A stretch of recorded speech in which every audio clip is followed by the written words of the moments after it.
issues traditional concerns of the national accounting system, to developing new emerging concerns on environment, economic crises, the demographic transition, and also about issues relating to managing the system better and strengthening its capacity. So the meeting will be for 4 days with presentations from a number of international agencies and Commonwealth countries, sharing best practices, experiences and challenges which they face. And we hope in the process we will be in a better position to understand each other's approaches to solving what are essentially common problems. In addition, the Ministry has released, a copy of which will be available to all of you, the advanced estimates for national income for the year 2010-11. Principal highlights of the advanced estimates are that the growth rate in the economy for the year 2010-11 is estimated at 8.6% as compared to the growth rate of 8% in 2009-10. Principal components of this growth are, the major highlight is that agriculture, forestry and the fishing sector shows a growth of 5.4% this year, which is compared to a growth of 0.4% last year. The growth in mining, industry and construction is at 6.2% during the year 2010-11. Manufacturing growth is expected to grow at 8.8%. And the other elements are similar. I'm not going to go through all the details, they're there in the press note. The services sector is estimated at growing at 11%, and so the aggregate estimate on factor cost, as I said, is 8.6%. We also do an exercise of trying to estimate the growth from demand side using data on expenditure, and in this case the growth of GDP and market prices is estimated at 9.7%.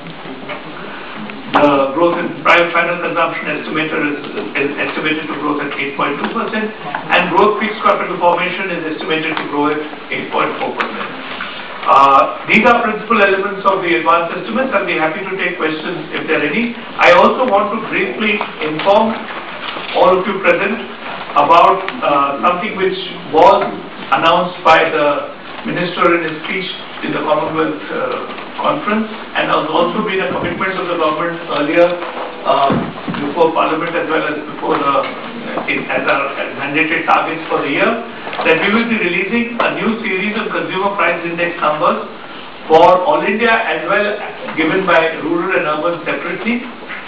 In this statement, we are describing the methodology of how the series is being constructed. Broadly, its coverage, both in rural and urban terms,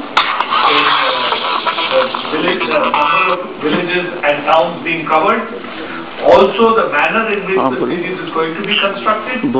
We expect to release the number every month on the 18th of February. Now, you will appreciate that bringing out a series of this type is a huge challenge. This is actually a wider coverage of price data than in any other consumer or wholesale price index released so far. We are covering all the states and union territories, and we are trying to reach out to across the country to gather the data. Now, this data gathering process is proving to be a logistical challenge for us. So, for the first year, we are proposing a system of release which will release the provisional figures on the 18th of a month. So the figure for January 2011 will be released on the 18th of February. We anticipate updating the figure through revisions as information from some far-flung reporting centers come in.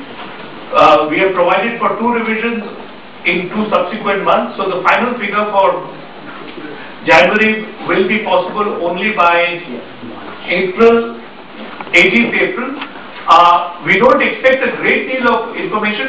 We are at the moment estimating that we will be able to release the provisional figure with as much as 90% plus data available to us. We hope that in a space of a year, we will be able to dispense with the provisional and final and be able to give you a single estimate at the 18th of the month. Even with the provisional, our coverage will, we hope, be better than the coverage in both WPI and existing CPIs. However, I should point out that with any index, it will take a while before the numbers will seem to indicate a pattern or start making sense. So only when the data is available for over a year will you start detecting patterns in what the numbers are actually saying. I will now take any questions.